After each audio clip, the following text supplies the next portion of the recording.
কলকাতা টিভিতে আপনাদের সকলকে স্বাগত। আপনাদের সঙ্গে রয়েছি আমি অঙ্কুর। রাজ্যের প্রায় ৩ লক্ষ চুক্তিভিত্তিক সরকারি কর্মীর চাকরি যেতে চলেছে এবং এই ঘটনাকে কেন্দ্র করেই এই মুহূর্তে শুরু হয়েছে তুমুল উদ্বেগ। একদিকে যেমন এই চুক্তিভিত্তিক সরকারি কর্মচারীরা তারা বলছেন যে তাদের যদি চাকরি চলে যায় তাহলে তারা কি করে আগামী দিনে বাঁচবেন, তাদের যে অনটনের মধ্যে পড়বেন, তাদের সংসার কি করে চলবে সেটা নিয়ে যেমন তারা চিন্তিত, আবার একই সঙ্গে এই সমস্ত চুক্তিভিত্তিক কর্মচারীদের যদি চাকরি থেকে বরখাস্ত করা হয় তাহলে ওই সমস্ত ক্ষেত্রে পরিষেবা কি করে পাবে সাধারণ মানুষ, তা নিয়েও শুরু হয়েছে জল্পনা। কেন এই ৩ লক্ষ চুক্তিভিত্তিক সরকারি কর্মচারী চাকরি যাচ্ছে তার কারণ যে রাজ্যে বিধানসভা নির্বাচনের আগে যে এসআইআর প্রক্রিয়া হয়েছিল সেই এসআইআর প্রক্রিয়াতে উপযুক্ত নথিপত্র দিয়ে নিজেদের ভারতীয় নাগরিক বা ভোটার হিসেবে প্রমাণ করতে ব্যর্থ হয়েছেন এই ৩ লক্ষ মানুষ। যার ফলে তারা যেহেতু ভোটার হিসেবে প্রমাণ করতে ব্যর্থ হয়েছেন, ফলে তারা নাগরিক নন।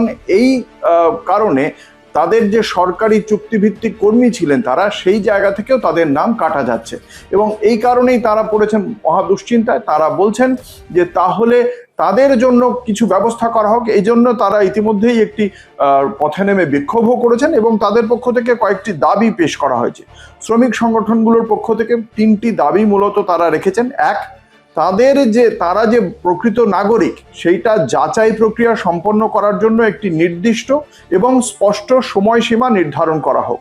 ২, কর্মীদের নাগরিকত্বের অবস্থা পুরোপুরি নিশ্চিত না হওয়া পর্যন্ত তাদের কাজ চালিয়ে যাওয়ার অনুমতি দেওয়া হোক। ৩, নথি যাতে রেগুলারাইজেশন হয়, যাতে নিয়মিতকরণ করা হয়, তার জন্য একটা সরল এবং সহজ প্রক্রিয়া চালু করা হোক। এই ৩টি দাবি রাখা হয়েছে এই শ্রমিক সংগঠনগুলির পক্ষ থেকে। ইতিমধ্যেই এই ঘটনার প্রেক্ষিতে কালীঘাটপন্থী তৃণমূল কংগ্রেসের বিধায়ক কুণাল ঘোষ তিনি বলেছেন যে যারা এইভাবে যদি চুক্তিভিত্তিক কর্মচারীদের যদি হঠাৎ করে চাকরি চলে যায় তাহলে ভয়ঙ্কর সমস্যার মধ্যেই পড়বেন তারা।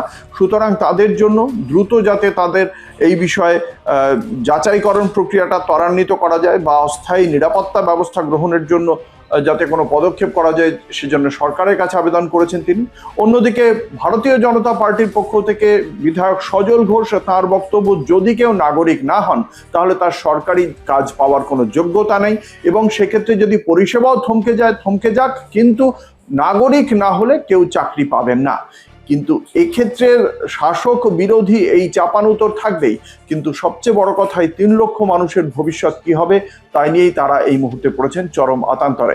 দেখা যাক এক্ষেত্রে সরকার কি পদক্ষেপ করে এবং তার জন্য আপনাদের চোখ রাখতেই হবে কলকাতা টিভির পর্দায় রাত দিন ৭ দিন।